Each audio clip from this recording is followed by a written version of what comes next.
Hello नमस्कार। मैं आप सभी का हमारे यूट्यूब चैनल एक्स स्क्वायर पर स्वागत करता हूं। तो क्या हाल चाल आप सभी के। उम्मीद करता हूं भाई आप सब लोग एकदम बढ़िया होंगे, सब नहा धोकर आए होंगे। इतनी सर्दी में यार नहाना थोड़ा सा मुश्किल काम है। मैं भी बिना नहाए धोए आपके लिए स्वागत कर रहा हूं। ठीक है, तो चलिए शुरू करते हैं। देखो, नहाने धोने से कुछ भी नहीं होता है, सब फालतू बातें हैं। पढ़ाई करनी है, बिना नहाए धोए भी पढ़ाई हो सकती है ना। देखो सर्दियों का मौसम आ गया तो भाई देखो हम तो अब क्या करेंगे, पानी बचाना शुरू करेंगे। ठीक है, तो चलिए शुरू करते हैं। तो आज हम पढ़ने वाले हैं एचसीएफ। तो आप अपनी कॉपी में हेडिंग लगा लीजिए कि एचसीएफ क्या होता है, हाईएस्ट कॉमन फैक्टर। एचसीएफ के बारे में पढ़ना शुरू करेंगे। आवाज़ बराबर आ रही है?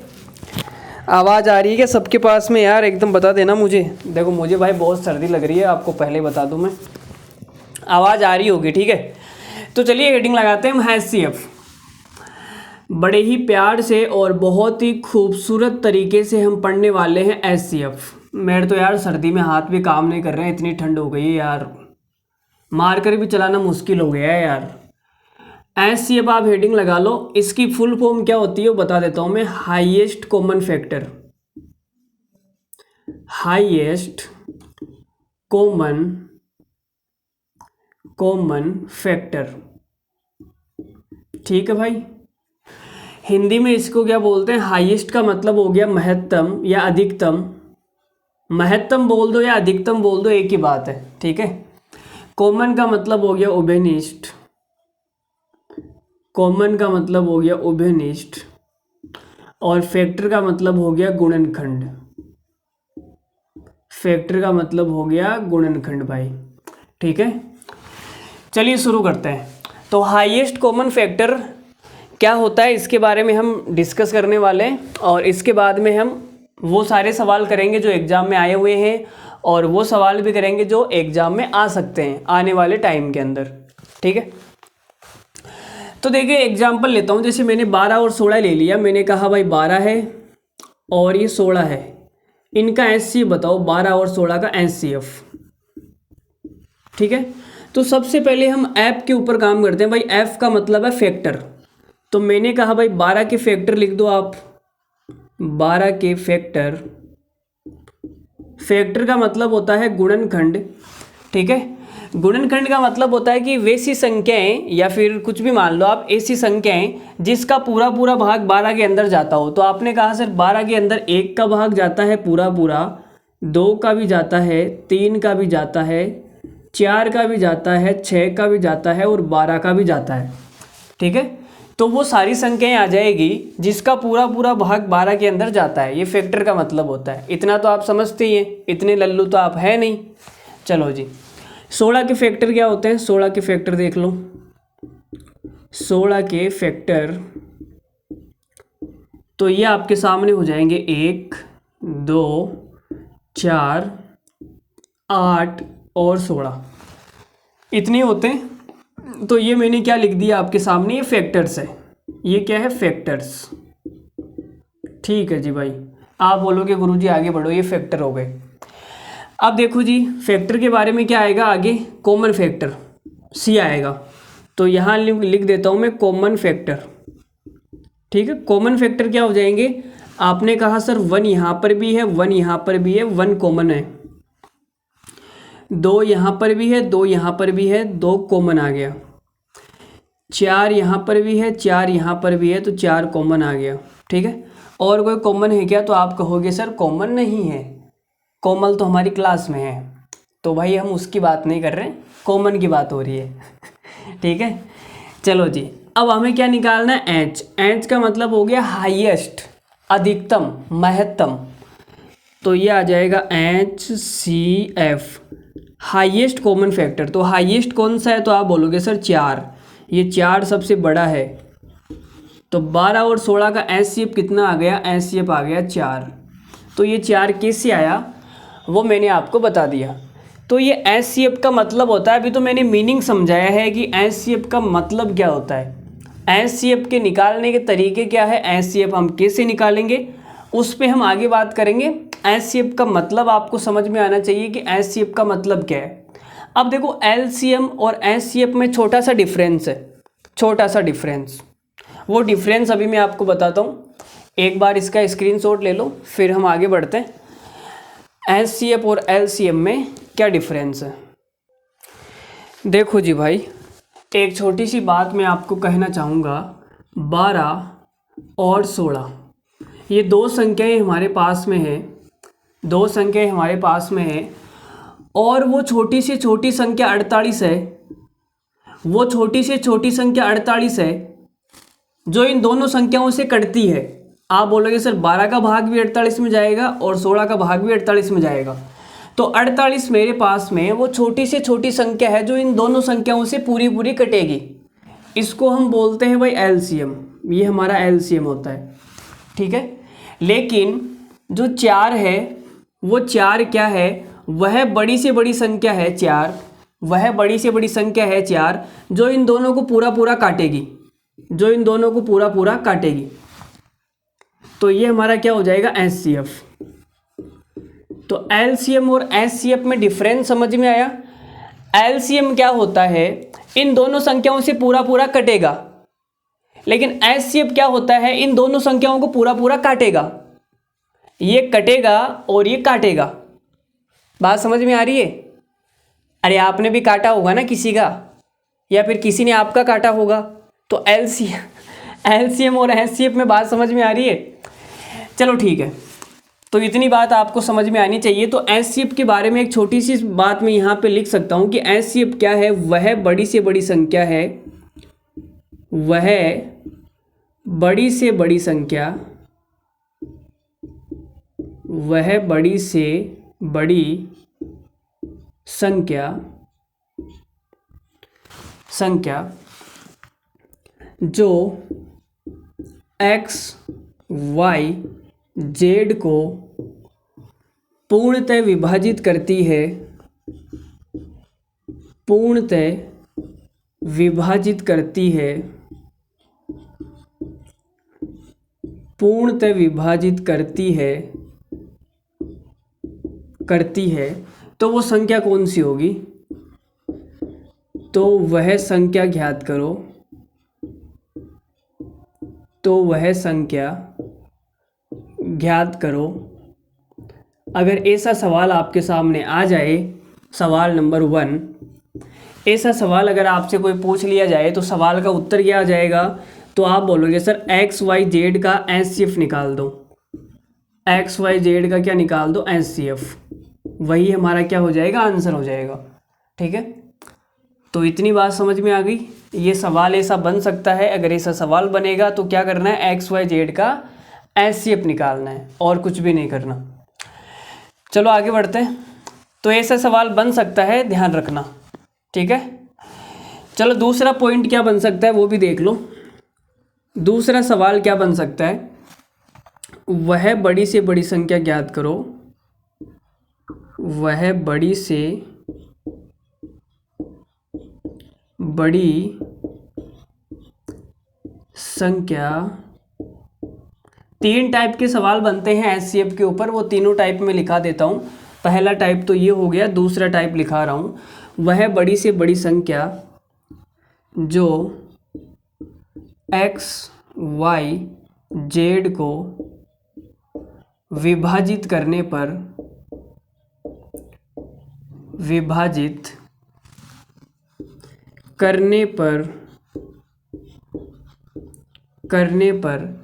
प्रत्येक स्थिति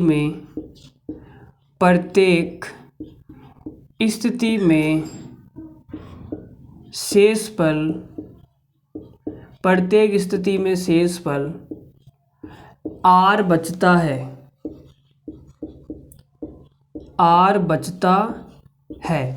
या तो ऐसा बोल देगा कि प्रत्येक स्थिति में शेषफल आर बचता है, या फिर सवाल में ऐसे बोल देगा कि समान शेषफल बचता है, समान शेषफल बचता है। तो वह संख्या ज्ञात करो, तो वह संख्या ज्ञात करो। ऐसा सवाल आपके सामने बनेगा अभी मैं सारे सवाल करवाऊंगा, ये तो मैं आपको पॉइंट लिखा रहा हूँ, ठीक है। सवाल बना बना के मैं आपको पॉइंट लिखा रहा हूँ, ठीक है। ये से सवाल अभी मैं करवाऊंगा। तो इसका आंसर क्या हो जाएगा? तो आपने कहा कि सर एचसीएफ तो वह बड़ी से बड़ी संख्या होती है जिसका पूरा पूरा भाग जाता है, ठीक है। तो देखो x में मैंने भाग दिया तो r बच गया, तो मैंने क्या किया भाई, x में से r को घटा दिया, x में से मैंने r को घटा दिया, ठीक है। अब जो भी संख्या आएगी उसमें पूरा पूरा भाग जाएगा। चलो जी, वेरी गुड। इसी प्रकार से y में से हमने r घटा दिया और z में से हमने r को माइनस कर दिया, तो ये तीन संख्या आ गई। अब इन तीनों का क्या निकाल लो, एचसीएफ निकाल लो, इनका एचसीएफ निकाल लो, ठीक है। x minus r, y minus r, z minus r का आपको क्या निकालना है, एचसीएफ निकालना है। लेकिन अगर ये r आपको नहीं दिया जाए सवाल के अंदर, सवाल के अंदर सिर्फ इतना सा बोल दिया जाए कि समान शेषफल बचता है, अब समान शेषफल है कौन सा वो दिया नहीं है, तो हम कैसे करेंगे, तो इनके डिफरेंस का निकाल देंगे। जैसे x minus y, y minus z और जेड माइनस एक्स, इन तीनों संख्याओं का एचसीएफ निकाल देंगे, इनके डिफरेंस का एचसीएफ, ठीक है। जब r दिया जाए तो r घटा के डिफरेंस निकालना है, और जब r नहीं दिया जाए तो इनके डिफरेंस का एचसीएफ निकाल देंगे, कोई बड़ी बात नहीं है। तो दो टाइप हो गई। तीसरी टाइप क्या बनती है, तीसरी टाइप में ये है कि अगर शेषफल अलग अलग बच जाए, x का भाग देने पर शेषफल a आएगा, y का भाग देने पर शेषफल b आएगा, z का भाग देने पर शेषफल c आएगा, मतलब कि अलग अलग शेषफल बचे। जैसे इसी पॉइंट को अगर आपने लिख लिया है तो मैं मॉडिफाई कर देता हूँ। लिख लिया आपने, देखो विभाजित करने पर प्रत्येक स्थिति में सेम शेषफल बचता है यहाँ पर, लेकिन तीसरा जो पॉइंट होगा उसमें हो जाएगा कि एक्स वाई जेड का भाग देने पर अलग अलग शेषफल बचेगा, ठीक है। आप लिख लेना पूरा पूरा, मैं बोल देता हूँ। देखो, वह बड़ी से बड़ी संख्या ज्ञात करो, वह बड़ी से बड़ी संख्या ज्ञात करो जिसमें एक्स वाई जेड को विभाजित करने पर शेषफल क्रमशः a, b, c बचता है, तो वह संख्या ज्ञात करो। तो आपको क्या करना है, शेषफल a, b, c बचता है, तो इसका आंसर क्या आ जाएगा, तीसरे पॉइंट का ये पूरा आपको लिख लेना है, ठीक है। मेरे पास पे बोर्ड पे जगह कमी बची है, तो इसका आंसर हो जाएगा x minus a, y minus b और z माइनस c का एचसीएफ, ठीक है। ये आपका आंसर हो जाएगा। तो 3 पॉइंट अभी तक मैंने आपको लिखा है, ये तीनों पॉइंट आपको रटे हुए होने चाहिए, और इन तीनों पॉइंट पर सवाल कैसे बनते हैं वो अभी हम जानने वाले हैं। तो पहले हम सीख लेते हैं कि एचसीएफ निकालेंगे कैसे, ठीक है। ये तीनों पॉइंट मैंने आपको पहले लिखा दिए, बाद में लिखाने चाहिए थे लेकिन पहले लिखा दिए, कोई बात नहीं, ठीक है। तो इनको आप याद कर लेना, ये याद हो ही जाएंगे। देखो क्या है, बड़ी से बड़ी संख्या बताओ जो एक्स वाई जेड का विभाजित करती है, तो एक्स वाई जेड का एचसीएफ निकालना है। जब समान शेषफल r बचता है तो प्रत्येक संख्या में से r को घटा देना है, उसके बाद में एचसीएफ निकालना है, घटाने के बाद में, ठीक है। और जब r नहीं दिया जाए, सवाल में इतना बोल दिया जाए समान शेषफल बचता है तो संख्या ज्ञात करो, तो इनके डिफरेंस का एचसीएफ निकाल देना है, x minus y, y minus z, z minus x. और जब अलग अलग शेषफल बचता है तो प्रत्येक संख्या में से वो शेषफल घटा देना है, उसके बाद में एचसीएफ निकाल देना है। तो आराम से याद हो जाएंगे तीनों पॉइंट, कोई बड़ी बात नहीं है। अब एचसीएफ निकालेंगे कैसे, उसके ऊपर बात कर लेते हैं। ये बहुत ही खतरनाक मामला होने वाला है कि एचसीएफ निकालेंगे कैसे, सर वो बताओ। आपने ये तो बता दिया कि एचसीएफ निकाल लेना, बट निकालेंगे कैसे, तो उस पर बात करते हैं। तो इसका स्क्रीनशॉट ले लो, फिर आगे बढ़ते हैं। तो अब आप अपनी कॉपी में हेडिंग लगा लीजिए, how to find HCF. Heading आपको क्या लगानी है, हाउ टू फाइंड एचसीएफ। इसमें मैं आपको 3 तरीके बताऊंगा। तो पहला तरीका है प्राइम फैक्टर मेथड। एचसीएफ निकालने का पहला जो तरीका है वो है प्राइम फैक्टर मेथड, और इसको भाई हम हिंदी में बोलते हैं अभाज्य गुणनखंड विधि। ये मैंने आपको एलसीएम में भी पढ़ाई थी, अभाज्य गुणनखंड विधि। ठीक है, चलो जी, तो एग्जाम्पल ले लेते हैं 12 और 16 का। तो 12 की अगर मैं प्राइम फैक्टर करूँगा तो ये कितना हो जाएगा, 2 की पावर 2 इंटू 3 की पावर 1। तो 12 के मैंने अभाज्य गुणनखंड कर दिए 2 की पावर 2 इंटू 3 की पावर 1।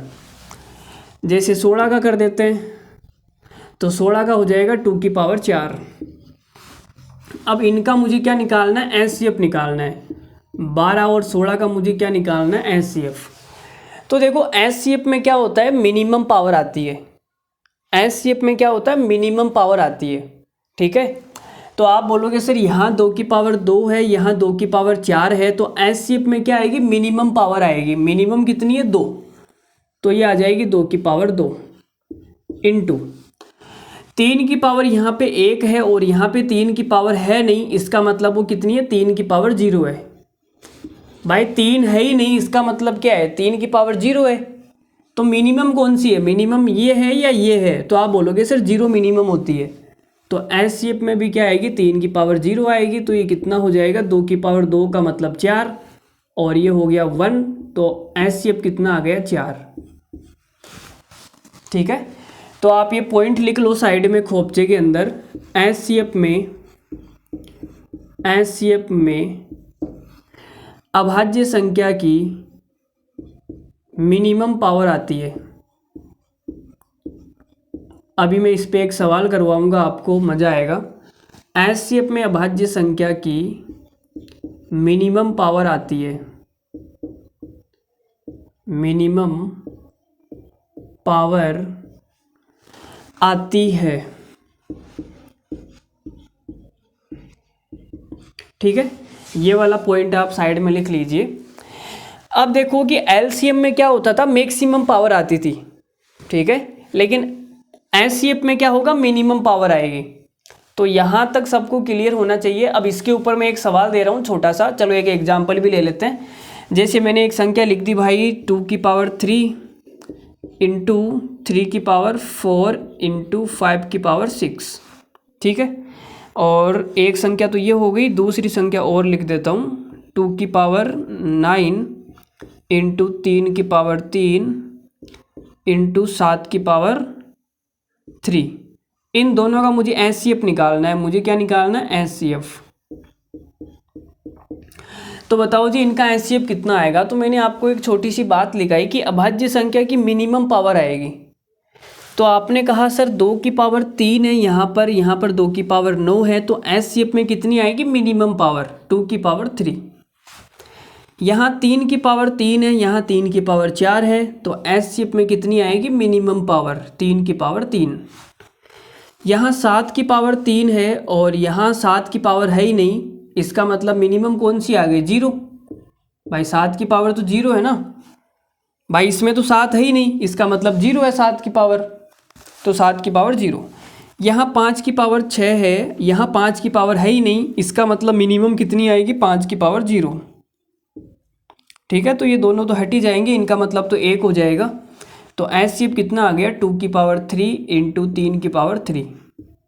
ये हमारा एचसीएफ हो जाएगा। बोलो समझ में आई क्या बात, कहानी।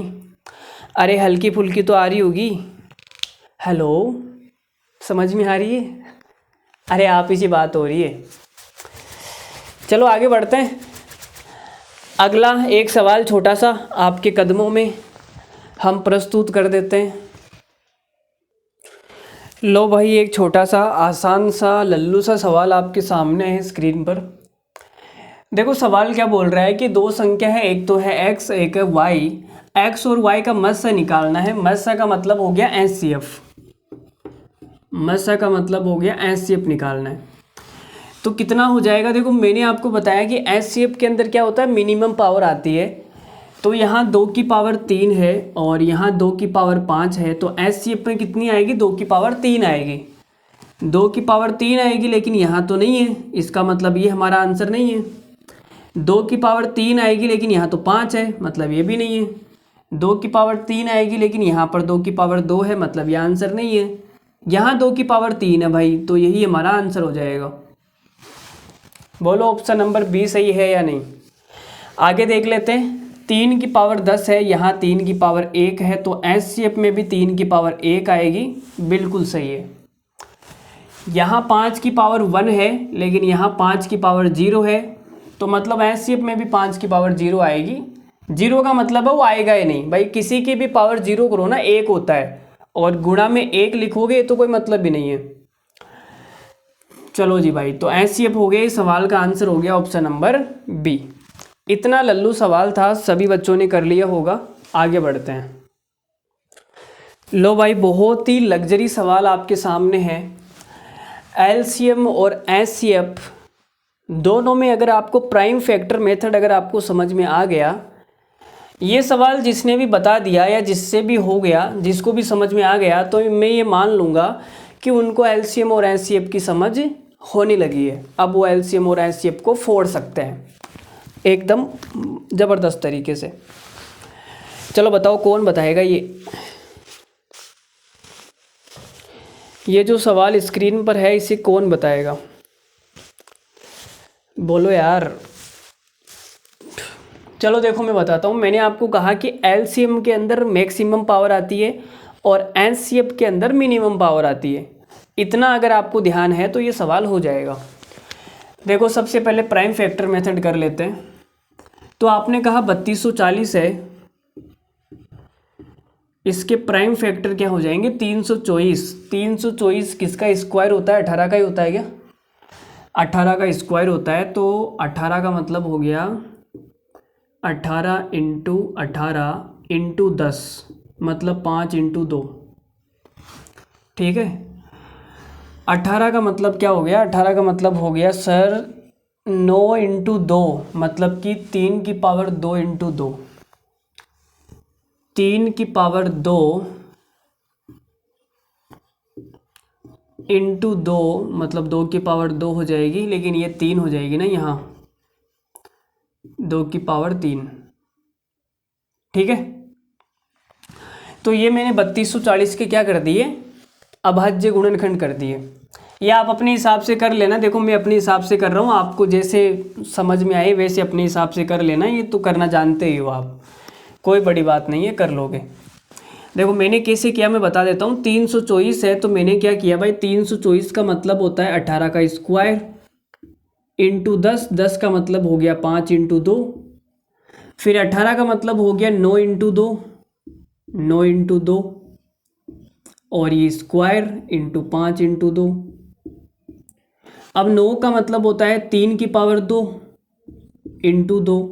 ये सारी चीज़ें मैं आपको लिख के बता रहा हूँ, लेकिन ये मन मन में कर लिया मैंने। अपने मन के अंदर, दिमाग के अंदर मैंने सारी चीज़ें प्रोसेस कर ली और यहाँ पे लिख दिया। ये प्रोसेस आपको भी करना आना चाहिए, इतना लंबा थोड़ी लिखोगे। ये तो मैं आपको समझा रहा हूँ। यहाँ पे स्क्वायर है, फिर इंटू 5 इंटू 2। फिर आपने क्या किया, इस 2 को अंदर गुणा करोगे तो ये हो जाएगा 3 की पावर 4 इंटू 2 की पावर 2 इंटू 5 इंटू 2। ठीक है। अब ये हो जाएगा 3 की पावर 4 इंटू 2 की पावर 2 है, यहाँ 1 है तो 2 की पावर 3 हो जाएगी, इंटू 5। तो यही वाली चीज़ तो मैंने यहाँ पे लिखी है। ठीक है, ऐसे। तो ये सारी चीज़ें मैंने अपने मन के अंदर कर ली, इतनी लिखने की ज़रूरत नहीं है। ठीक है। अगली संख्या कौन सी है? 3600। तो 3600 का मतलब हो गया भाई 60 इंटू 60। भाई 36 का मतलब हो गया 6 का स्क्वायर, और 100 का मतलब कितना हो गया? 25 इंटू 4, मतलब 5 का स्क्वायर इंटू 2 का स्क्वायर। अब 6 स्क्वायर का मतलब होता है 3 इंटू 2, 3 इंटू 2, तो ये हो जाएगा 3 का स्क्वायर इंटू 2 का स्क्वायर। लेकिन ये 2 का स्क्वायर तो 2 की पावर 4 हो जाएगी। ठीक है, मिला के। तो ये 3600 के मैंने क्या कर दिए? अभाज्य गुणनखंड कर दिए। अब तीसरी संख्या कौन सी है? मान लेते हैं तीसरी संख्या कोई भी मान लो, n मान लो, ये तीसरी संख्या है।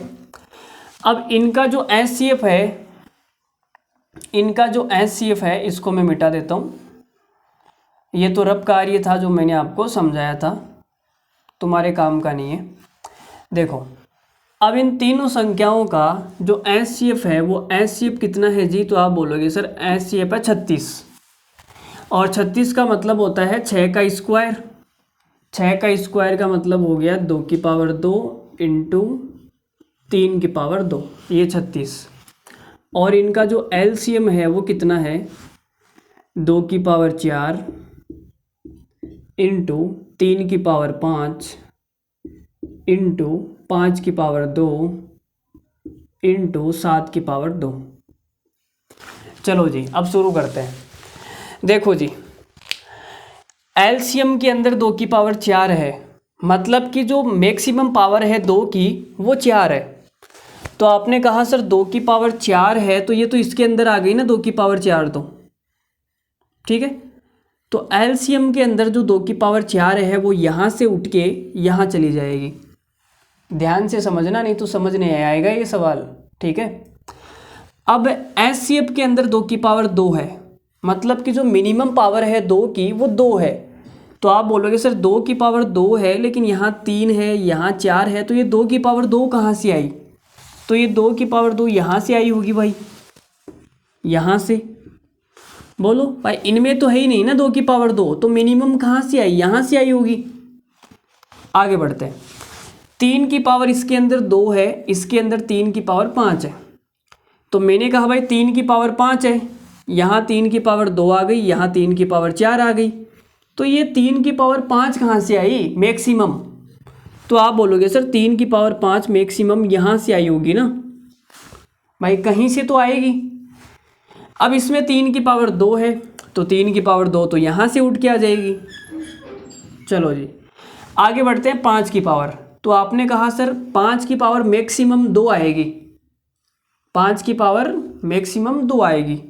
तो 5 की पावर 2 तो यहाँ से आ जाएगी, यहाँ से उठ के यहाँ चली जाएगी। अब मिनिमम पावर कितनी है 5 की? तो आप बोलोगे सर 0। भाई एचसीएफ में तो 5 है ही नहीं ना, इसका मतलब 5 की पावर 0 है।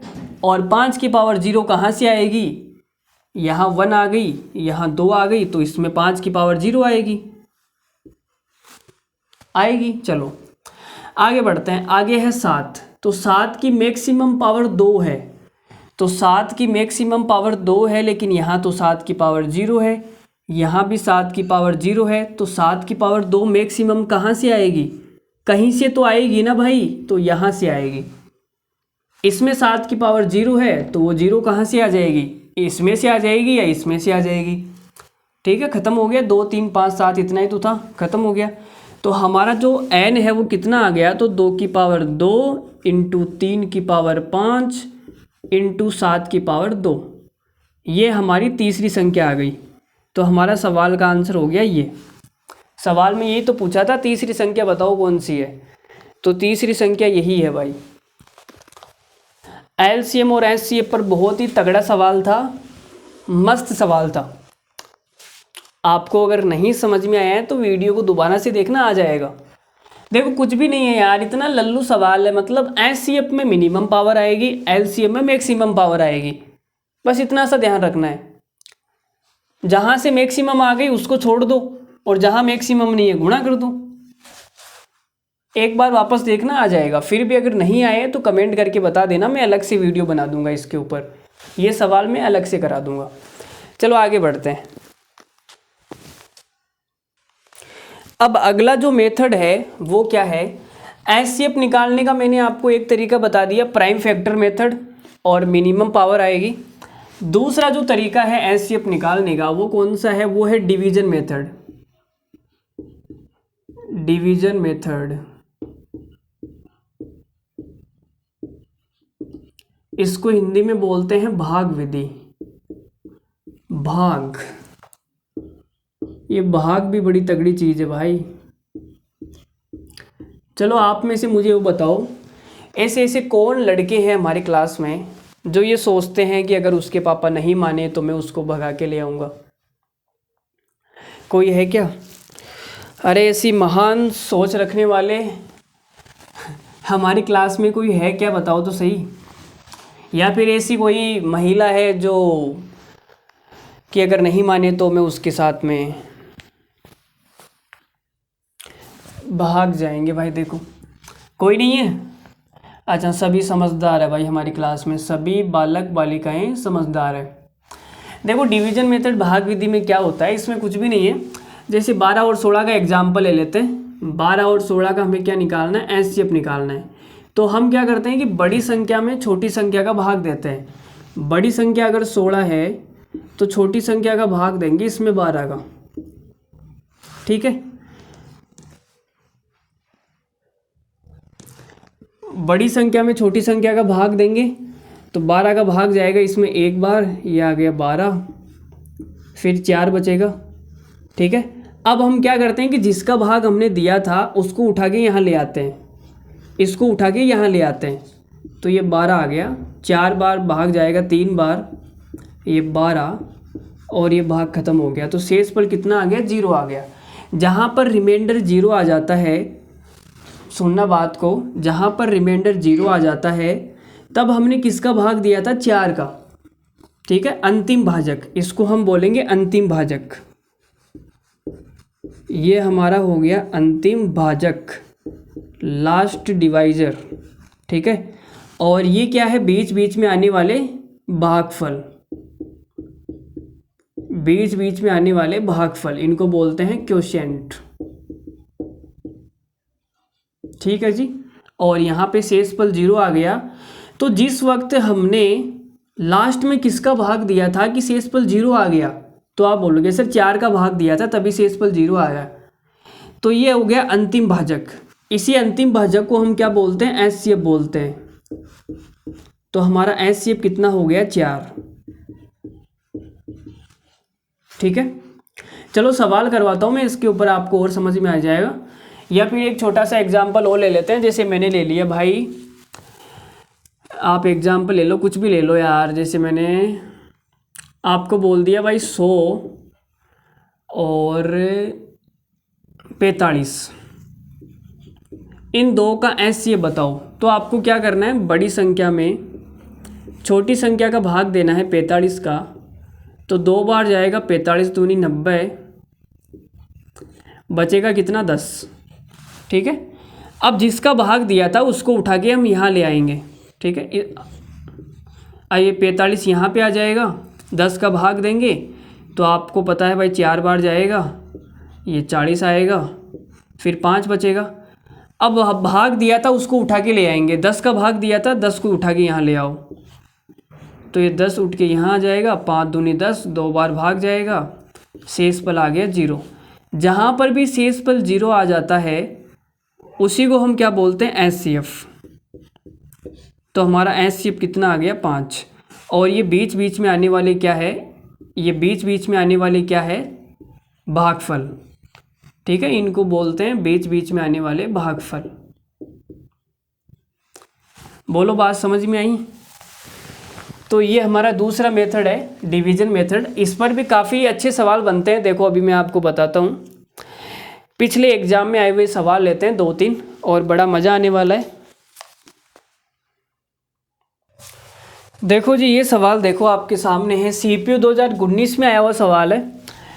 तो आप बोलोगे विभाजन विधि द्वारा दो संख्याओं का मत्स्य ज्ञात करने पर क्रमशः 1,8,2 भागफल प्राप्त होते हैं और अंतिम भाजक जो लास्ट डिवाइजर है 105 है।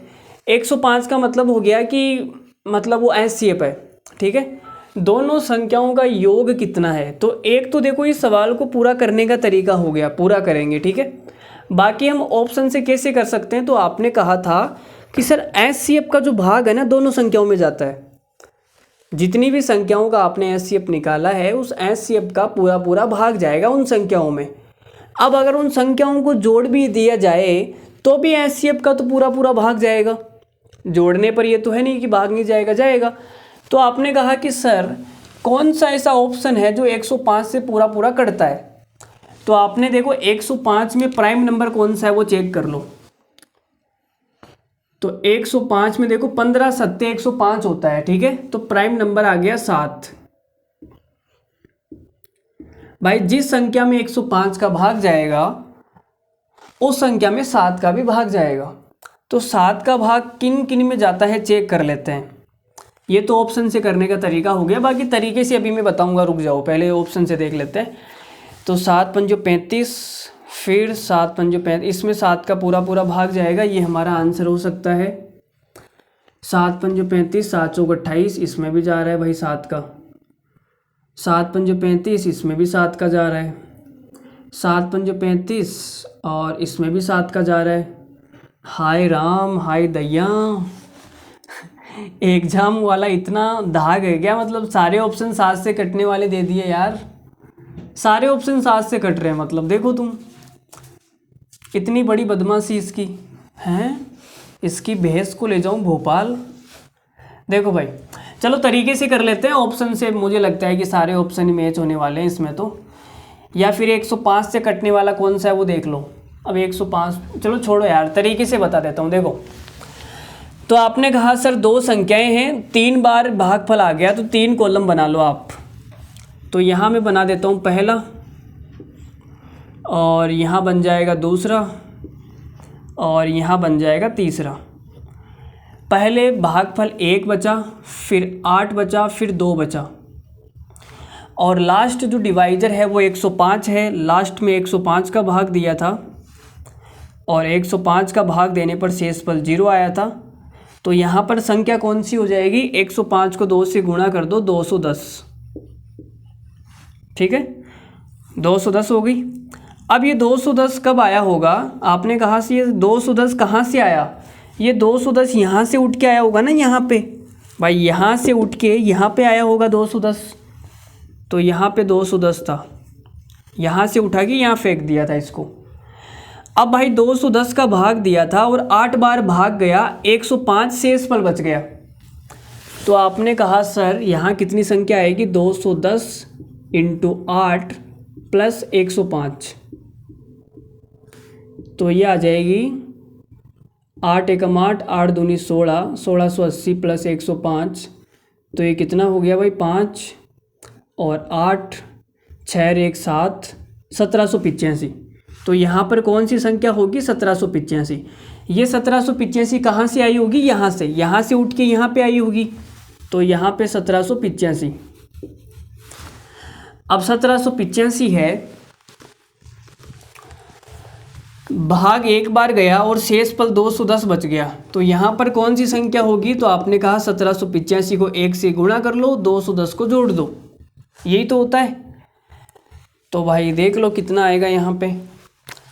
1785 को 1 से इंटू करेंगे और 210 जोड़ देंगे, तो ये आ जाएगा 5, 8 1 9, 7 2 9, 1995। तो एक संख्या तो आ गई हमारे पास में 1785, दूसरी आ गई 1995। ये 2 संख्याएं हैं भाई, ठीक है। इन दोनों संख्याओं का योग निकालना है। तो योग कितना आ जाएगा मेरे दोस्त? 5 5, ये हो जाएगा 0, और ये 8, ये 7, और ये 3780। ऑप्शन नंबर बी हमारा करेक्ट है। 3780 सवाल का करेक्ट आंसर है। तो बोलो भाई, समझ में आया? CPO 2019 का सवाल था, बेस्ट क्वालिटी क्वेश्चन था, एकदम तगड़ा सवाल था। ऑप्शन से भी हो जाता, लेकिन 7 से कटने वाली सारी संख्या दे दी। देखो मैं तो क्या कर सकता हूँ, ऑप्शन बनाने वाला मैं तो हूँ नहीं। जो एग्ज़ाम में आया वो मैंने आपको दे दिए। लेकिन ऐसा आपको चेक करना आना चाहिए। अगर ऐसा ऑप्शन मिल जाता है 7 से कटने वाली केवल एक ही संख्या होती, तो इतना झमेला करने की ज़रूरत नहीं थी, डायरेक्ट ही टिक कर देते। समझ रहे हो ना? तो ये सारी चीज़ें आपके दिमाग में क्लिक होनी चाहिए, तभी मज़ा आएगा। चलो एक सवाल ऐसा और ले लेते हैं, ठीक है? एक सवाल ऐसा और कर लेते हैं। देखो जी भाई, CGL मेंस 2018 में पूछा गया सवाल है आपके सामने। सेम सवाल है जैसा अभी हमने पीछे किया था, वैसे ही करना है, कोई बड़ा सवाल नहीं है। विभाजन विधि द्वारा 2 संख्याओं का मध्य ज्ञात करने में अंतिम विभाजक 17 और भागफल क्रमशः से 1 11 2 है। 2 संख्याओं का योग क्या है? CGL मेंस 2018 का सवाल है।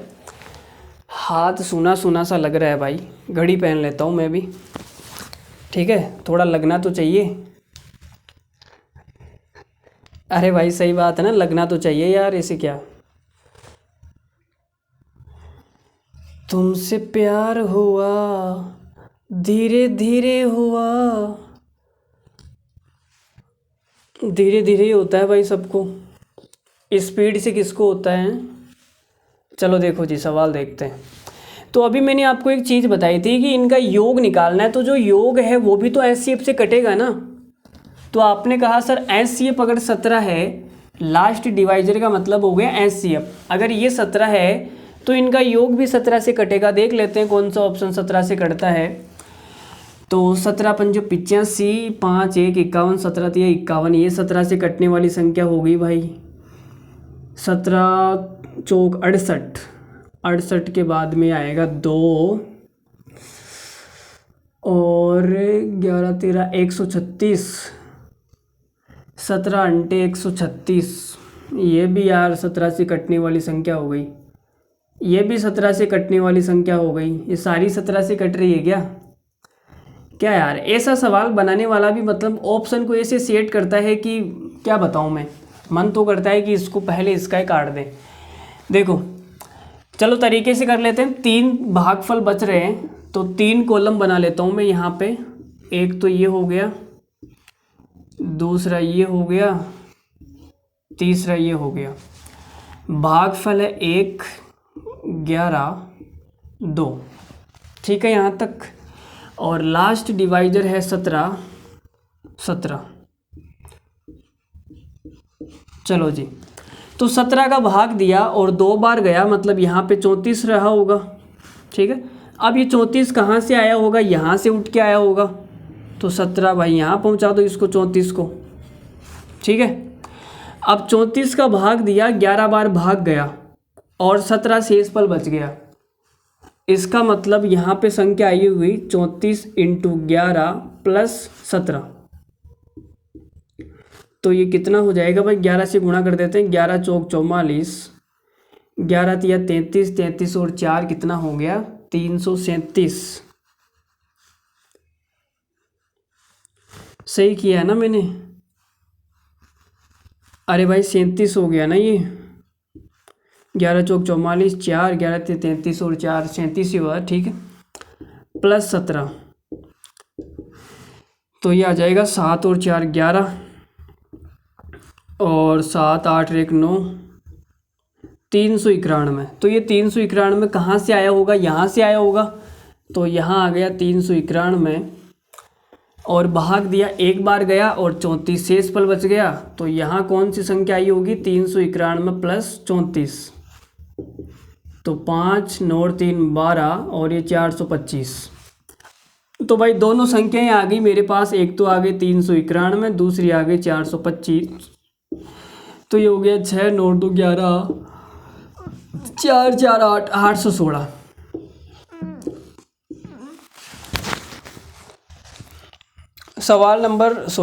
ऑप्शन नंबर सी हमारा इस सवाल का करेक्ट आंसर है। 816 हमारा बिल्कुल सही आंसर है। 816 सबका आ गया।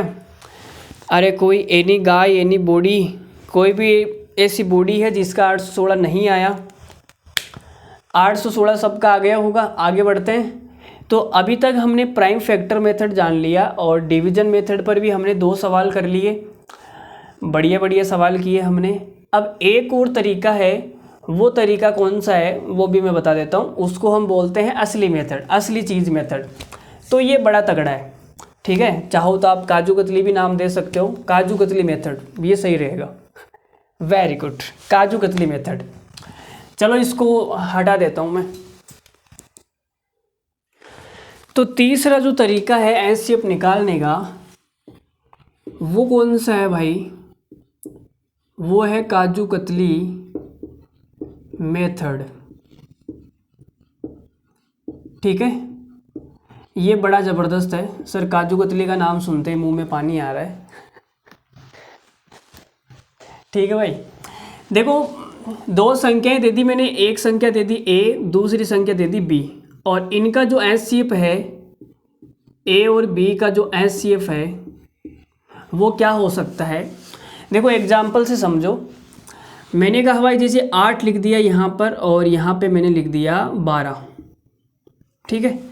तो आप बोलोगे सर 8 और 12 इनका जो एचसीएफ है वो कितना आएगा? तो वो एचसीएफ 4 आएगा। एचसीएफ कितना आएगा? 4। अब 4 से ये वाली संख्या भी कटेगी और 4 से ये वाली संख्या भी कटेगी, दोनों संख्याएं कटेगी। ठीक है, एचसीएफ का मतलब यही होता है। अब अगर आपसे मैं एक बात बोलूँ, एक छोटी सी बात अगर मैं आपसे कहूँ कि भाई 8 और 12 है, जैसे एक एग्जांपल ले लेते हैं दूसरा, मैंने कहा भाई 10, ठीक है, तो ये जो 10 है वो 10 से पूरा पूरा कटेगी, जो 10 है वो 10 से पूरा पूरा कटेगी।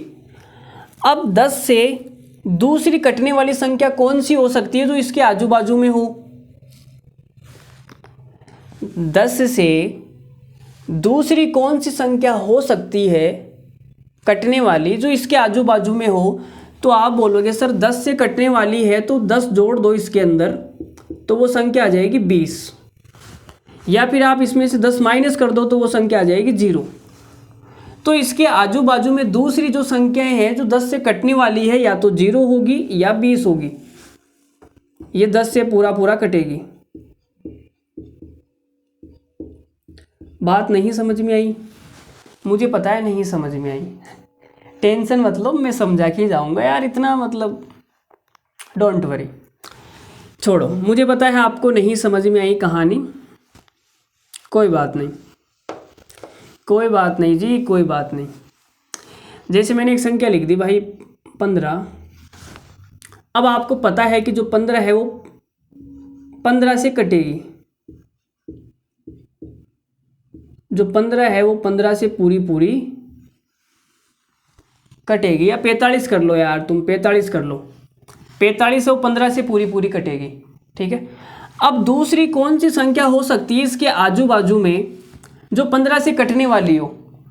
तो आपने कहा सर दूसरी जो संख्या है 15 से कटने वाली, इसके आजू बाजू में इसमें 15 जोड़ दो, या तो वो 60 आएगी, या इसमें से 15 माइनस कर दो तो वो 30 आएगी। आएगी या नहीं आएगी? तो मैं आपको क्या समझाना चाह रहा हूँ, मैं आपको इतनी सी बात समझाना चाह रहा हूँ कि मतलब कि जो गैप है, जितने से तुम्हें काटना है, जितने से तुम्हें काटना है, तुम्हें 15 से काटना है तो गैप 15 का हो गया, इनके बीच का गैप कितना हो गया? 15 का। तो मैं आपको यही समझाना चाह रहा हूँ कि जितने से आपको काटना है वो गैप उतना होना चाहिए, उससे अगर कम गैप हो गया ना तो वो संख्या नहीं कटेगी।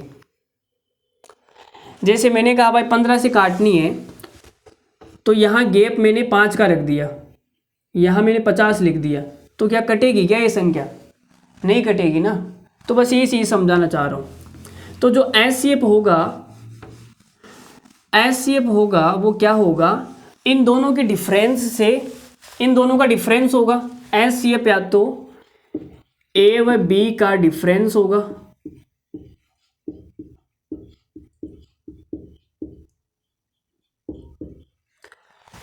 ए और बी दो संख्याएं हैं, इनका जो एचसीएफ होगा वो या तो ए और बी का डिफरेंस होगा, ठीक है, या डिफरेंस का कोई फैक्टर होगा, डिफरेंस का ए और बी के डिफरेंस का, पूरा लिख देता हूं मैं, ए और बी के डिफरेंस का कोई फैक्टर होगा, कोई फैक्टर होगा।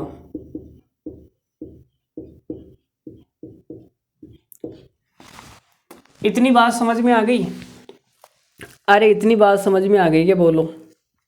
मुझे लग रहा है कि अभी भी नहीं आई होगी तुम्हें, और तो कैसे समझाऊं यार मैं तुम्हें, इतने प्यार से मैंने आपको समझा दिया, और कैसे समझा सकता हूं मैं तुम्हें?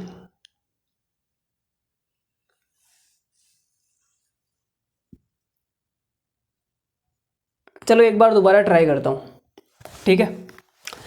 देखो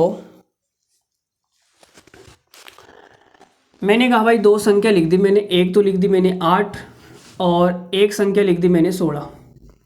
तो इन दोनों का जो डिफरेंस है वो डिफरेंस कितना है? तो आप बोलोगे सर डिफरेंस है 8। अब इनका डिफरेंस ही 8 है, तो 8 से बड़ी इस दुनिया में कोई भी संख्या नहीं हो सकती जो इन दोनों संख्याओं को काट दे। बात समझ आ रही है?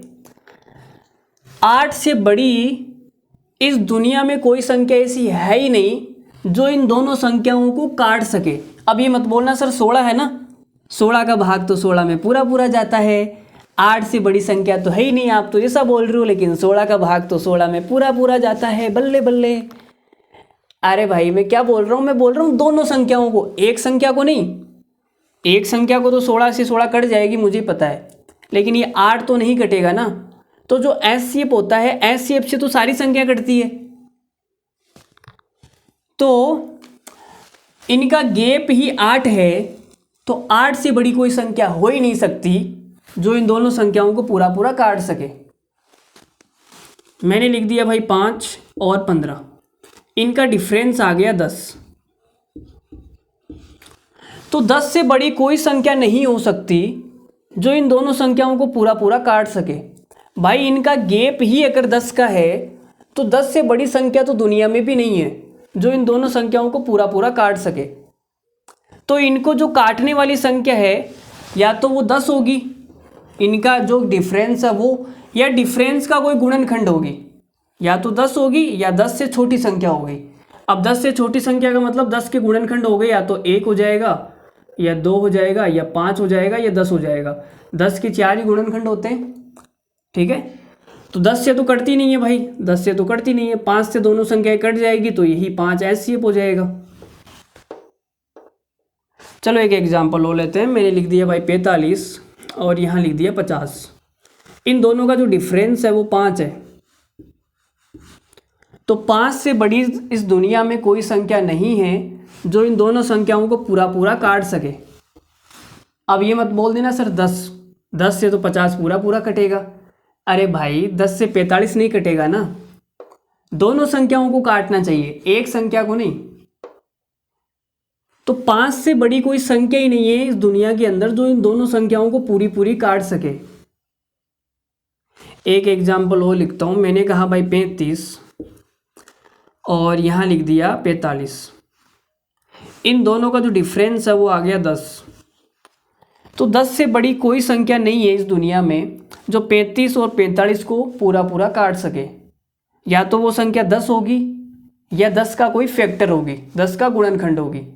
तो यही तो मैंने लिखा है ना कि ए और बी का जो एचसीएफ है या तो वो डिफरेंस हो जाएगा या डिफरेंस का कोई फैक्टर होगा, लेकिन एचसीएफ डिफरेंस से बड़ा नहीं होगा।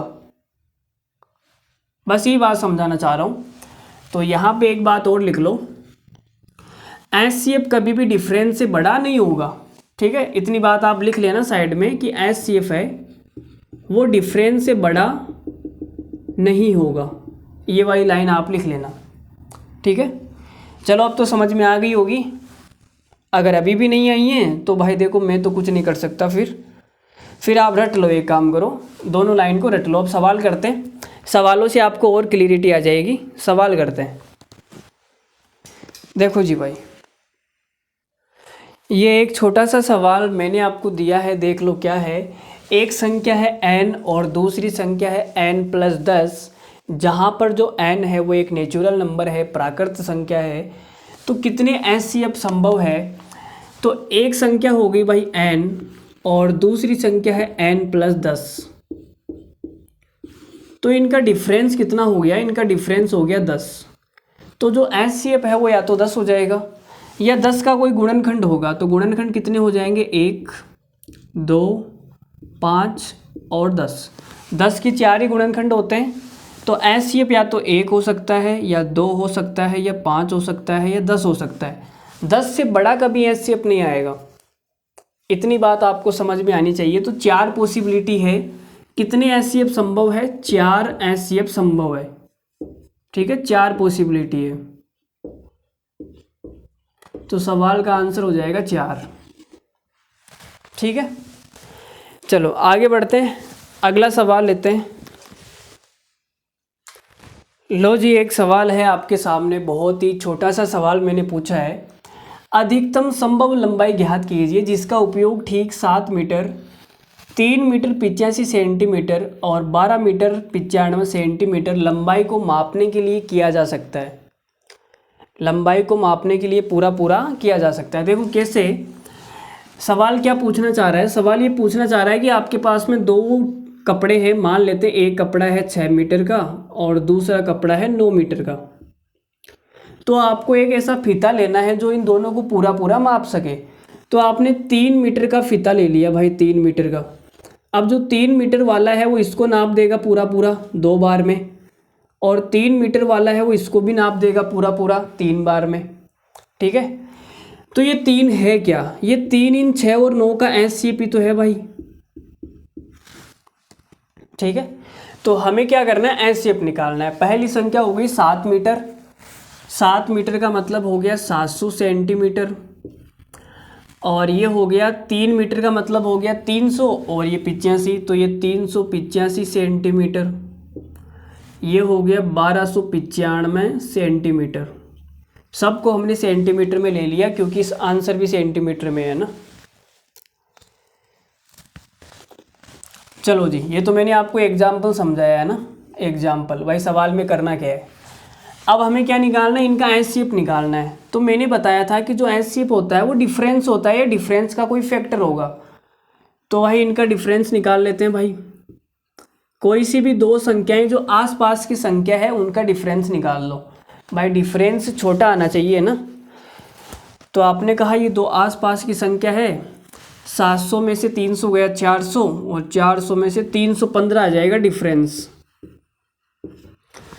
तो जो SCF होगा वो 315 होगा या 315 का कोई फैक्टर होगा। तो 315 के अगर मैं टुकड़े करूं तो कैसे करूं,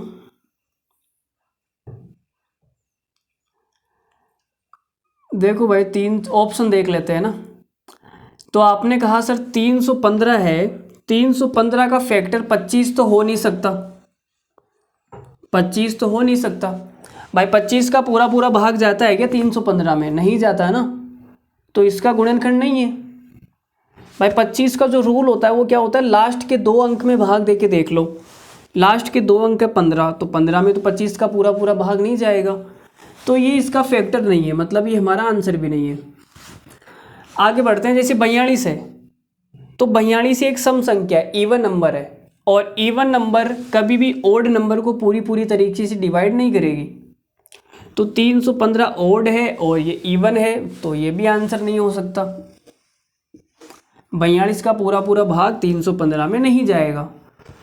तो 2 ऑप्शन बच गए भाई, 15 और 35। अब देखो इसके अंदर भी 5 आएगा, इसके अंदर भी 5 आएगा, लेकिन इसके अंदर 3 है ना, 3 का भाग जाता है क्या, इसमें जा रहा है भाई, लेकिन 3 का भाग इसमें नहीं जा रहा ना, 700 में, 700 में 3 का भाग नहीं जाएगा, 3 का भाग नहीं जाएगा तो 15 का कैसे जाएगा, फिर 15 भी आंसर नहीं है। तो एक ही ऑप्शन बचा, ऑप्शन नंबर सी, 35 हमारा सवाल का आंसर हो गया। 35 करेक्ट आंसर है। देखो ऐसे सवालों को ऑप्शन से करना बेटर रहता है, option is the very best. Option से करना सीख गए तो बात खत्म हो जाएगी। Option is the best.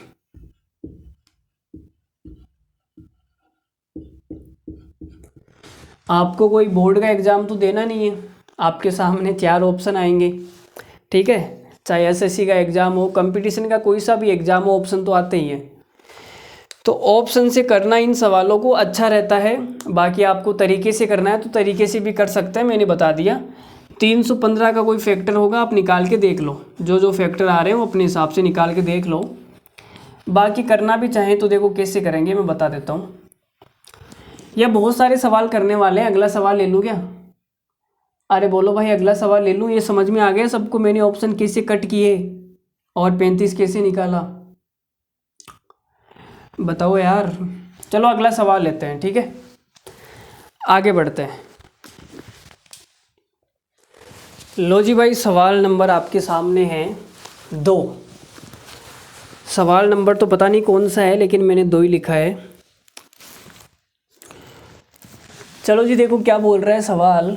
एक फल विक्रेता है एक बाज़ार में 1092 सेब और 3432 संतरे लाता है। वह उन्हें संतरे के ढेरों और सेब के ढेरों में इस प्रकार व्यवस्थित करता है कि हर ढेर में फलों की संख्या अधिकतम होनी चाहिए। तो संख्या ज्ञात करो। अब फलों की संख्या अगर अधिकतम करनी है तो हमें बड़ी से बड़ी संख्या निकालनी है। वह बड़ी से बड़ी संख्या निकालनी है, ठीक है, मतलब एचसीएफ निकालना है, ठीक है। चलो जी देखो, MTS मल्टी टैलेंटेड सर्विस 2021, तो हमें क्या निकालना है, हमें निकालना है 1092 और 3432 इनका एचसीएफ निकालना है। अब जो एचसीएफ होगा वो इनका डिफरेंस होगा या डिफरेंस का कोई गुणनखंड होगा। तो इनका डिफरेंस कितना आएगा भाई, 3432 में से माइनस करना है 1092, तो ये आ गया 0। 3 में से ये आ जाएगा 4, 3 और 2, 2340 डिफरेंस आ गया 2340।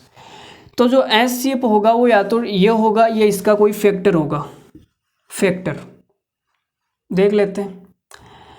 तो आपने कहा सर फैक्टर क्या हो सकता है। देखो 92 लास्ट में 92 है और यहाँ लास्ट में 32 है। ये दोनों संख्याएं 4 से कटने वाली है, ये दोनों संख्याएं 4 से कटने वाली है।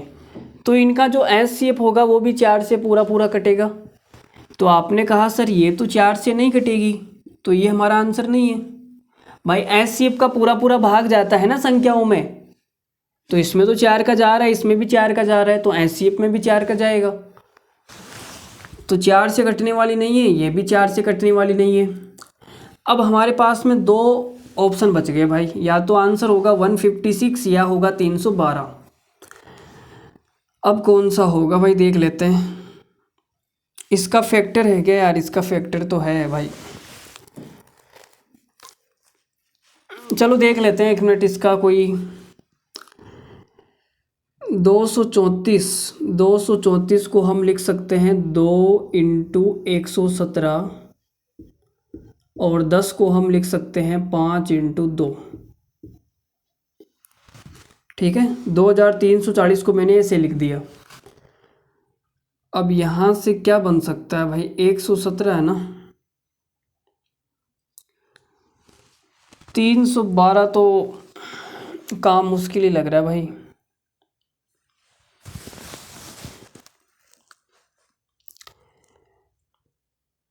एक 156 आ सकता है, मुझे ऐसा लग रहा है।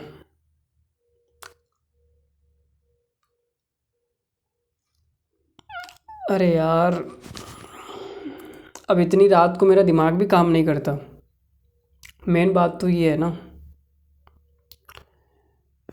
या फिर हम इसको ऐसे भी तो लिख सकते हैं ना, देखो 117 को हम क्या लिख सकते हैं, तो आप बोलोगे ऐसे 13 नंबर 117 होता है, 13 × 9 भी आप लिख सकते हो, ठीक है। तो आप ये देख रहे हो एक छोटी सी चीज़, 13 × 9, तो यहाँ से 156 बन सकता है। 156 कैसे बनेगा, ध्यान से सुनना, 156 कैसे बनेगा। देखो 13 को मैं कितने से गुणा करूँ, अगर मैं 13 को 12 से गुणा कर दूँ, लेकिन 12 तो बन ही नहीं रहा ना।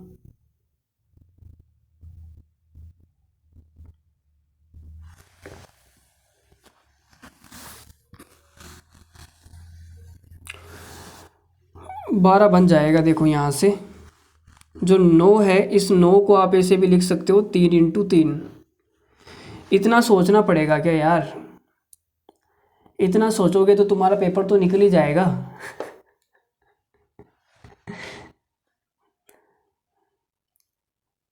यहाँ पे एक ऑप्शन और कट हो जाता ना तो मज़ा आ जाता। आप एक देखो ना, ये देखो एक चीज़ देखो, 312 है, 312 में क्या 8 का भाग जा रहा है क्या। तो आपने कहा सर 8 × 24, 8 का पूरा पूरा भाग जा रहा है 312 में, ठीक है। लेकिन यहाँ पे 8 नहीं बनेगा, क्यों नहीं बनेगा, देखो यहाँ पे दो बार ही आया हुआ है, एक तो यहाँ पर है और एक यहाँ पर है, ठीक है। तो यहाँ केवल 4 बन सकता है, 8 नहीं बन सकता, तो 312 हमारा नहीं होगा, क्योंकि 312 8 से कटने वाली संख्या है। 312 है वो 8 से कटने वाली संख्या है, लेकिन 8 तो यहाँ पर आ ही नहीं रहा, तो 312 इसका फैक्टर नहीं है। जब फैक्टर ही नहीं है तो हमारे पास में केवल एक ही ऑप्शन बचा है, 156, और यही हमारा करेक्ट आंसर हो जाएगा। ऐसे दिमाग लगाना पड़ेगा इसमें भाई। इसमें 2 की पावर 2 है और इसमें 2 की पावर 3 है, तो कटने का तो कोई सवाल ही पैदा नहीं होता। बाकी आप ऐसे भी देख सकते हो, ये हो गया 2, ये हो गया 2 और ये हो गया 3, ठीक है। तो और ये हो गया 13। 13 को जब 12 से गुणा करेंगे तो ये हो जाएगा 156 इंटू ये बचेगा 3 इंटू 5, तो 156 हमारा सवाल का आंसर हो जाएगा। चलो आगे बढ़ते हैं। 156 आ गया सभी का। देखो, अगर आप ऐसे एचसीएफ नहीं निकालोगे, अगर आप वैसे भाग विधि से निकालोगे तो वैसे भी निकाल सकते हो, उसमें भी टाइम लगेगा, इसमें भी थोड़ा बहुत सोचना तो पड़ेगा, बिना सोचे काम नहीं चलेगा, ठीक है। चलो आगे बढ़ते हैं। अगला सवाल देखो जी। चलो देखो भाई, आगे देखो अगला सवाल, सवाल नंबर 3। सवाल नंबर 3 में आपको दिया हुआ है कि सबसे बड़ा मापने वाला सिलेंडर या बर्तन जो 98, 182, 266 लीटर के तीनों बर्तनों को सटीक रूप से भर सकता है या माप सकता है, कितनी क्षमता का होना चाहिए। तो इसमें भी आपको क्या निकालना है, एचसीएफ निकालना है। ये वही सवाल है जो भी मैंने आपको फीता वाला बताया था ना पीछे। देखो जी, तो 98, 182 लीटर और ये 266 लीटर, इनका एचसीएफ निकालना है। तो कोई दो संख्याएं जो आसपास की है उनका आप क्या निकाल लो, एचसीएफ उनका डिफरेंस निकाल लो। तो आपने कहा सर ये दोनों संख्याएं आसपास की है, इनका डिफरेंस आ गया 84। तो जो भी एचसीएफ होगा वो या तो 84 होगा या 84 का कोई फैक्टर होगा, इतनी बात तो कन्फर्म है। तो 84 होगा, तो आपने कहा सर 84 है, 98 तो हो नहीं सकता भाई, 98 तो हो नहीं सकता ना। जो एचसीएफ है वो डिफरेंस से बड़ा थोड़ी हो सकता है, नहीं हो सकता ना। तो 98 तो हमारा कट हो गया। बाकी आपने कहा सर 84, 42 फैक्टर तो है यार, 42 दूना 84 होता है, लेकिन 42 का भाग 98 में नहीं जाएगा ना। एचसीएफ का तो भाग जाता है, लेकिन 42 का तो नहीं जा रहा, तो 42 भी नहीं है। 42 का भाग 98 में पूरा पूरा नहीं जाएगा, तो ये हमारा एचसीएफ नहीं है। आगे बढ़ते हैं। तो आप देखो 14 हो सकता है मेरा, ठीक है। तो हमारा 14 इस सवाल का आंसर हो जाएगा, 14 लीटर। 14 क्यों हो गया, क्योंकि देखो सारी संख्याएं 2 से कटने वाली है और सारी संख्याएं 7 से भी कटने वाली है। तो जो संख्याएं 7 से भी कटेगी, 2 से भी कटेगी, वो 14 से भी कटेगी। देखो ये 7 से कट जाएगी, ये 7 से कट रही है, 7 दूनी 14, 7 छिंग 42 और 7 या 21, 7 अंटे 56। तो सवाल का आंसर हो गया 14। चलो आगे बढ़ते हैं। अगला देखो जी। लो जी भाई, ये सवाल देखो, सवाल नंबर 5। ओ तुमसे प्यार हुआ, तुमसे प्यार हुआ हुआ हुआ हुआ, अरे हो गया तो ठीक है भाई, अच्छी बात है, होना भी चाहिए, अच्छी बात है ना। हो गया तो कौन मना कर रहा है, कोई मना नहीं कर रहा। फटाफट नौकरी ले लो, नहीं तो हुआ नहीं हुआ बराबर हो जाएगा। वह सबसे बड़ी संख्या ज्ञात करो जिससे 13,850 और 17,030 को भाग देने पर शेष फल 17 आता है।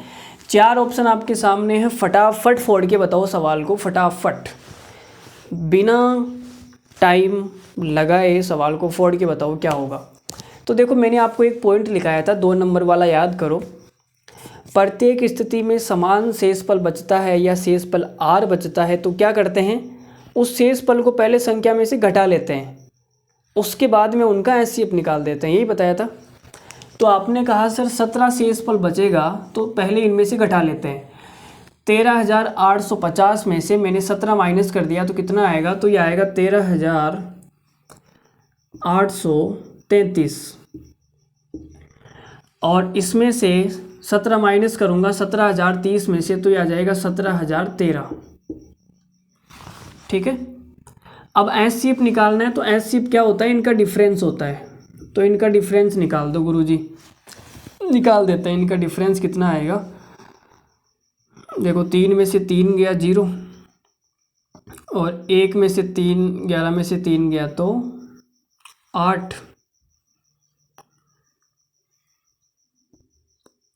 8 में से 1 गया तो 7, गड़बड़ कर दिया क्या मैंने भाई। 17,013 है, मुझे माइनस करना है 13,833, तो 0 और ये 8, 1, 318, 3,180, ये इनका क्या आ गया, डिफरेंस आ गया, 3,180 आ गया। ठीक है, अब जो भी HCF होगा वो क्या होगा, इसका फैक्टर होगा 3,180 का। तो 3,180 का फैक्टर कौन सा है वो देख लो। तो 3,180 के टुकड़े कर देते हैं भाई, देखो क्या हो जाएगा। तो ये हो जाएगा 318 इंटू 10, 10 का मतलब हो गया 5 इंटू 2, और 318 में 2 का भाग दूंगा तो ये हो जाएगा आपके, 2 का भाग दूंगा तो 2 गुणा 159। तो 3,180 के टुकड़े करने पर ये आ रहा है। ठीक है, तो हमारा जो आंसर है वो हो जाएगा 159, ऑप्शन में है ना 159, ऑप्शन नंबर बी। देखो बाकी ऑप्शन हो नहीं सकते। 87, 87 कहीं दिख रहा है क्या आपको, इसमें नहीं है ना 87, तो 87 तो हमारा करेक्ट आंसर नहीं हो सकता। 107, 107 इसमें कहीं बनेगा क्या, 107, 107 नहीं बनेगा, क्योंकि 107 क्या है, अभाज्य संख्या है। तो 107 अभाज्य संख्या है तो यहाँ तो आएगी नहीं, तो यहाँ नहीं आएगी, तो ये भी हमारा आंसर नहीं हो सकता। 159 आ रहा है, ये हो सकता है। 477, 477 देखो यहाँ पे नहीं आएगा, क्यों नहीं आएगा, देख लो 477 कैसे आ रहा है। 159 को 5 से गुणा करूँगा तो भी ये 500 से बाहर चला जाएगा, 4 से गुणा करूँगा तो भी ये 500 से बाहर चला जाएगा, 2 से गुणा करूँगा तो भी 477 तो नहीं बनेगा, तो 477 भी आंसर नहीं है, बचा 159, ये आंसर हो जाएगा। तो इन सवालों को जितना ज़्यादा ऑप्शन से करोगे उतना ही ज़्यादा फ़ायदे में रहोगे। अगर HCF निकालने बैठ गए तो भाग विधि से करते रहना, भागते रहना, भगाते रहना, कोई मना नहीं करेगा। जिसको भगाना है उसको भगाना। मेरा भी गला ख़राब हो गया है यार थोड़ा थोड़ा, चलो मैं पानी पी लेता हूँ। देखो अगला सवाल भी देखो तुम, और मैं भी पानी पी लेता हूँ। ओ हमें तुमसे प्यार हुआ, देखो देखो भाई, बाद में करते रहना तुम अपना प्यार व्यार जो भी है। सवाल देख लो इधर, 122 है, 243 है, वह बड़ी से बड़ी संख्या निकालनी है कि शेषफल 2 और 3 बचना चाहिए। तो मैंने आपको पॉइंट लिखाया था, पॉइंट नंबर 2, वह बड़ी से बड़ी संख्या ज्ञात करो, XYZ भाग देने पे शेषफल R बचता है। तो उसका आंसर क्या आया था, उस R को उन संख्याओं में से घटा लो, उसके बाद में HCF निकाल दो। तो 122 में से 2 घटाऊंगा तो 120 आएगा, और 243 में से 3 घटाऊंगा तो कितना आएगा भाई, 240। और इनका मुझे क्या निकालना है, HCF निकालना है। इनका डिफरेंस कितना हो जाएगा भाई, डिफरेंस हो गया 120। 120 का भाग इसमें भी पूरा पूरा जाएगा, इसमें भी पूरा पूरा जाएगा, तो यही HCF हो जाएगा 120। बोलो भाई, अरे 120 हमारा क्या हो जाएगा, HCF है। तो लल्लू ही है यार, देखते ही पता लग रहा है 120 आएगा। 120 एकम 120, 120 दूना 240, कुछ भी नहीं है, फर्जी सवाल था, फर्जी। लो भाई देख लो सवाल नंबर 7, आज की क्लास का वैसे लास्ट सवाल लग रहा है मुझे, हो सकता है लास्ट हो, इसके बाद में एक और करवाने का मूड हो जाए तो करवा देंगे। चलो जी देखो भाई, बहुत रात हो गई है यार, ठीक है, लास्ट ये सवाल कर लेते हैं, उसके बाद में हम आपसे विदाई ले लेंगे और कल करेंगे उसके बाद, ठीक है। अरे बोलो भाई ठीक है या नहीं। तो मैंने आपको क्या बताया था, मैंने कहा था भाई जो संख्या है अगर उनका एचसीएफ आपने निकाला है तो एचसीएफ का पूरा पूरा भाग जाएगा संख्याओं में। तो सवाल में ये बोल रहा है कि 3 अंकों की बड़ी से बड़ी संख्या, तो 3 अंकों की बड़ी से बड़ी संख्या होती है 999 और इसमें भाग जाना चाहिए 23 का। तो 23 का भाग दूंगा तो कितनी बार जाएगा, 23 चौक 92 और ये बच जाएगा आपके 7, 23 तिया 69, बचेगा कितना 10, तो शेष पल 10 बचेगा भाई। 999 में 23 का भाग देने पर शेष पल 10 बच रहा है। अगर मैं इसमें से ये 10 माइनस कर दूं तो कितना आ जाएगा 989। तो भाई 989 में 23 का पूरा पूरा भाग जाएगा, क्योंकि जो 10 बच रहा था उसको मैंने हटा दिया। 989 में पूरा पूरा भाग जाएगा, तो मुझे वो संख्या मिल गई जो 23 से पूरी पूरी कटेगी, वो 3 अंकों की बड़ी से बड़ी संख्या मिल गई। और सवाल क्या बोल रहा है, छोटी से छोटी संख्या 4 अंकों की। तो 4 अंकों की छोटी से छोटी संख्या, 4 अंकों की छोटी से छोटी संख्या होती है भाई 1000। 1000 में भाग जाना चाहिए 23 का। तो ये 23 चौक 92 बचेगा 8 और ये 0, 23 तिया 69 बचेगा 11 बच रहा है भाई, ठीक है। 23 का भाग देने पे 11 बच रहा है। तो इस 1000 में मैं कितना जोड़ दूं, 1000 में जोड़ना ही पड़ेगा भाई, अगर घटाऊंगा तो 3 अंकों की संख्या बन जाएगी, जोड़ना ही पड़ेगा। तो आप बोल रहे हो कि सर अगर 12 और आ जाता यहाँ पे, अगर यहाँ पे 12 और आ जाता तो ये कितना हो जाता, ये 23 हो जाता और 23 में 23 का पूरा पूरा भाग चला जाता। तो मुझे 12 जोड़ना पड़ेगा इसमें, तो वो संख्या हो जाएगी 1012। तो 4 अंकों की छोटी से छोटी संख्या कौन सी हो गई, 1012, जिसमें 23 का पूरा पूरा भाग जाएगा, ठीक है। अब इन दोनों संख्याओं का योग निकालना है मुझे। तो योग कितना हो जाएगा, 989, 9 2 11, 8 2 10, ये 10, 2001 बड़ा पुराना सवाल पूछा है यार, 2024 आने वाली है। 2001 हमारा सवाल का आंसर हो जाएगा। बोलो ये सबको समझ आ गया सवाल। अरे कुछ भी नहीं था लल्लू, सवाल था कुछ भी नहीं था। अगर तुम्हें ऐसा नहीं समझ में आ रहा है, तुम एक काम करो, तुम्हें पता है कि एचसीएफ 23 है, तो 23 का पूरा पूरा भाग जाना चाहिए। जिस भी ऑप्शन में 23 का पूरा पूरा भाग जाएगा वही हमारा आंसर हो जाएगा। देख के देख लो भाई किस में जा रहा है। 23 का भाग इन तीनों में किसी में भी नहीं जाएगा, केवल इसी संख्या में जाएगा 23 का पूरा पूरा भाग, यही हमारा आंसर हो जाएगा। इतना करने की ज़रूरत नहीं है, ठीक है, ऑप्शन से कर सकते हो। चलो आज के लिए इतना ही रखते हैं। सीपीयू 2019 का सवाल था, बढ़िया सवाल था, मज़ा आया होगा करके। और तुमसे प्यार हुआ धीरे धीरे हुआ, चलो अच्छी बात है, आपको हो गया, अच्छी बात है। चलो ठीक है, आज के लिए इतना ही। ना तुम दूर हो ना हम दूर है, मजबूरियों के फासले हैं, या तुम पास आ जाओ या मेरी हस्ती मिटा दो, मिलन के 2 ही रास्ते हैं, ठीक है। तो चलिए शुरू करते हैं आज की क्लास। और मैं आपके बीच में लेकर आया हूँ एलसीएम एंड एचसीएफ की बहुत ही खूबसूरत क्लास। तो ये रहा आपके सामने सवाल नंबर 1। तो कल की क्लास हम ऐसे शुरू करने वाले हैं, ठीक है। चलिए, तो मैंने आज ही बता दिया, देखो कल की क्लास हम कैसे शुरू करेंगे। बस यार ऐसे मस्त तरीके से एकदम पढ़ते रहो, मस्त, ठीक है। और अगर क्लास आपको अच्छी लगी है तो क्या करना है, अरे भाई जो चीज़ अच्छी लगती है उसको हम क्या करते हैं, शेयर करते हैं ना।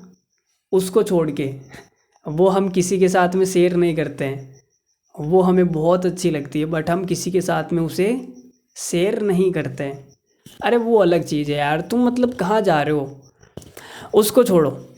अगर ये कंटेंट आपको अच्छा लगा है, आपको लगता है कि किसी और के काम आ सकता है, तो कंटेंट को ज़रूर शेयर करें।